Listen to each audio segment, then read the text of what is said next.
कर्नाटक के कॉलेजों में हिजाब को लेकर शुरू हुए विवाद में दुनिया भर के देश अपना अपना ज्ञान बांट रहे थे। अब इन्हीं देशों को भारत ने आईना दिखा दिया है। इस मामले को लेकर भारत के विदेश मंत्रालय ने कहा कि दूसरे देश हमारे मुद्दों से दूर रहें, आंतरिक मामलों पर बयानबाजी बर्दाश्त नहीं की जाएगी। विदेश मंत्रालय की प्रवक्ता अरिंदम बागची ने कहा कि कर्नाटक के कुछ कॉलेजों में ड्रेस से जुड़े मामले पर हाईकोर्ट में सुनवाई चल रही है।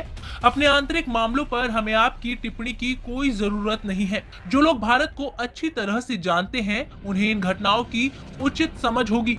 आपको याद दिला दें कि बाइडेन सरकार में अंतर्राष्ट्रीय धार्मिक स्वतंत्रता मामले के राजदूत राशिद हुसैन ने ट्वीट करके कहा था कि कर्नाटक सरकार को इस पर फैसला नहीं करना चाहिए कि कोई मजहबी पोशाक पहने या नहीं। अमेरिका के अलावा पाकिस्तान के कई मंत्री भी हिजाब विवाद मामले में बेमतलब अपना ज्ञान देने कूद पड़े।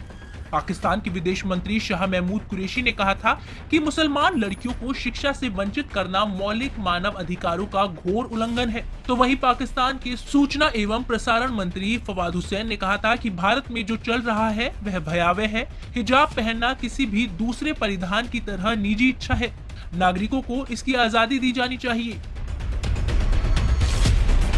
इतना ही नहीं, अमेरिका और पाकिस्तान के अलावा तालिबान की भी हिजाब विवाद में एंट्री हुई। तालिबान के प्रवक्ता ने कहा कि भारतीय मुस्लिम लड़कियों के संघर्ष से पता चलता है कि हिजाब एक अरब, ईरानी, मिस्र या पाकिस्तानी संस्कृति नहीं है, बल्कि एक इस्लामी मूल्य है जिसके लिए दुनिया भर में मुस्लिम लड़कियां विशेष रूप से धर्मनिरपेक्ष दुनिया में विभिन्न तरीकों से बलिदान करती हैं और अपने धार्मिक मूल्य की रक्षा करती हैं।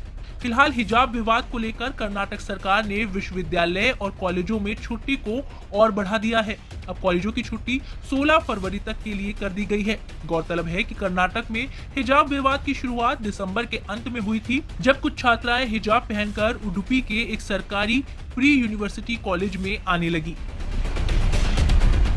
इसका विरोध करने के लिए छात्रों के एक ग्रुप ने भगवा गमछा पहनना शुरू कर दिया, जिसके बाद मामला बढ़ता गया और सरकार ने गरमाते हुए मामले के बीच ड्रेस कोड का फैसला लिया। फिर ये मामला कोर्ट पहुंच गया। अब हाई कोर्ट की बेंच इस मामले में 14 फरवरी को सुनवाई करेगी।